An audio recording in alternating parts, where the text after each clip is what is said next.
Sermon on the Mount is very simple. Blessed are those who mourn, for they shall be comforted. That first part is very interesting. Blessed, as we have talked about, means happy. Happy are those who are sad. What does that mean? That's what we're going to talk about today. Happy sadness.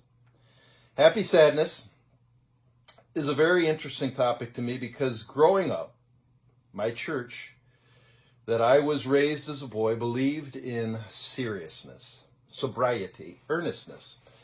A couple days ago, I was with a friend who grew up in a similar religious background, and he said, one thing I miss that the church of our church, the Baptist church, does not have that we had is a reverence, a holy reverence.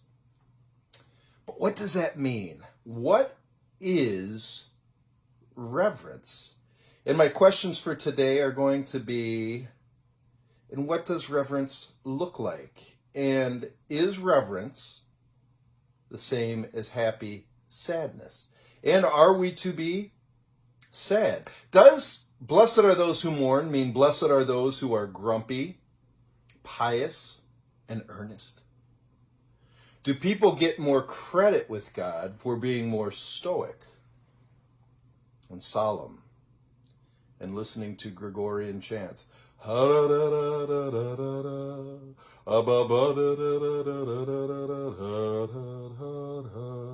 Is that religion that God wants? That's the question for today.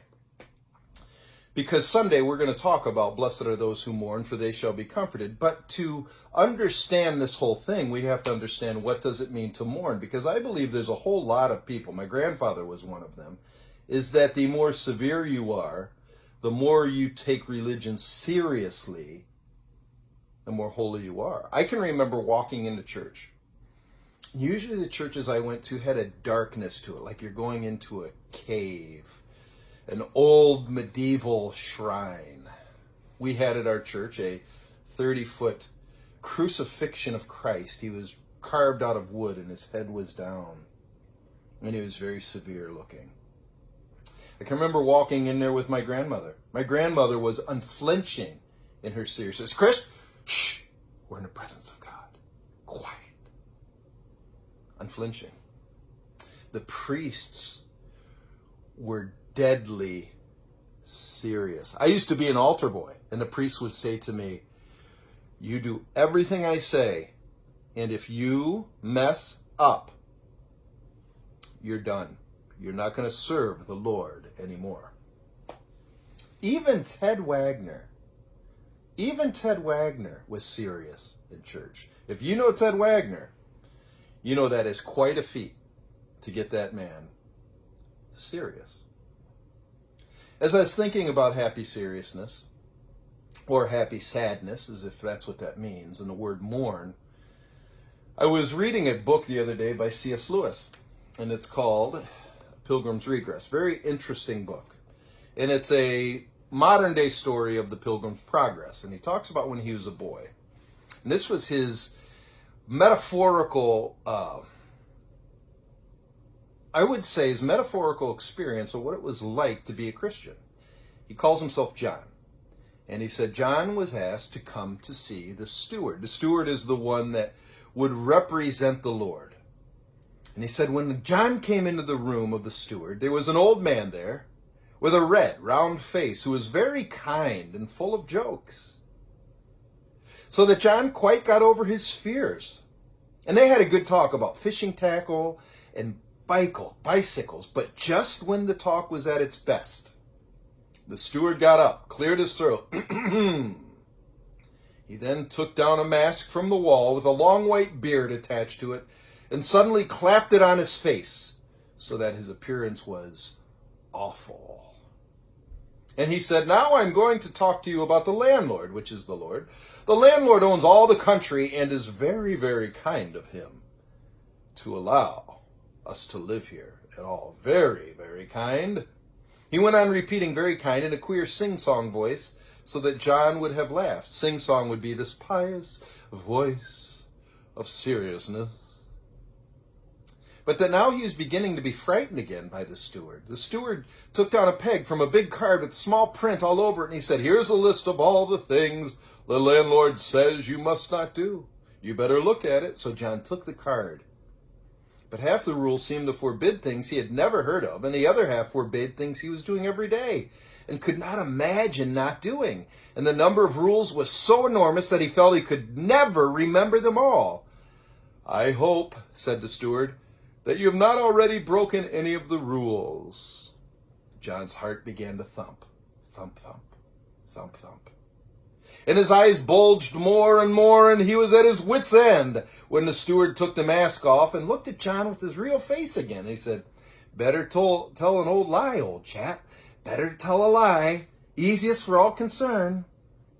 And then he popped the mask back on his face in a flash. John gulped, and he said quickly, "Oh, no, sir. That is just as well," said the steward through the mask, "because you know if you did break any of them and the landlord got to know of it, do you know what he'd do to you?" "Well, no, sir," said John. The steward's eyes seemed to be twinkling dreadfully through the holes in the mask. "He'd take you and shut you up forever and ever in a black hole full of snakes and scorpions as large as lobsters forever and ever. And beside that, he's such a kind, good man, so very, very kind, that I'm sure you will never want to displease him." "Oh, no, sir," said John, "but please, sir." "Well," said the steward, "please, sir, supposing I did break one little one, just by accident, you know, could nothing stop the snakes and lobsters?" "Ah," said the steward, and then he sat down and talked for a long time, but John could not understand a single syllable. However, it all ended with pointing out that the landlord was quite and extraordinarily kind and good to his tenants, and would certainly torture most of them to death the moment he had the slightest pretext. "And you can't blame him," said the steward, "for after all, it is his land. And it is so very good of him to let us live here at all, people like us, you know." Then the steward took off the mask and had a nice, sensible chat with John again, and gave him a cake and brought him out to his father and mother. But then, as they were going, he bent down and he whispered into John's ear, "I shouldn't bother about it all too much if I were you." That's exactly it, what it was growing up like. We went into this dark cave of a church, and God was spoken of in most solemn terms, and we must be reverent. But then when we got out of that church, don't worry about it. Never mind. So is mournfulness acting serious with a scratchy sweater and a tight tie and a dark suit? Am I holy because I look holy and I have a sad face? What is happy mournfulness? Or why am I blessed when I'm mournful? We'll talk about that Sunday. But I do want to mention two things before we go. I don't think mournfulness is sadness in the sake of seriousness and stoic and to be a very grumpy Christian. That is not what this is talking about. In fact, listen to Psalms 2:11. This is a fascinating verse. This is about when I meet the King. And it says in verse 2:11, "Serve the Lord with reverent fear." So reverence has this respect, this awe flavor to it. This, I am in the presence of a mighty, mighty being. And then it says, "Rejoice with trembling." Rejoice with trembling. Rejoice. Rejoice means I should be happy about this God. I should be buoyant, joyous, because I have him for my God. And so I rejoice with trembling. Trembling in the sense that I'm before the most awesome being that's ever walked this earth, who made the earth with the breath of his mouth, who can melt mountains.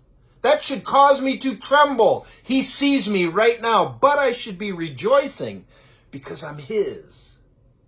There is a story in the Old Testament, in 1 Kings, when Solomon finally builds the temple for God. King David wanted to, but David was a man of blood.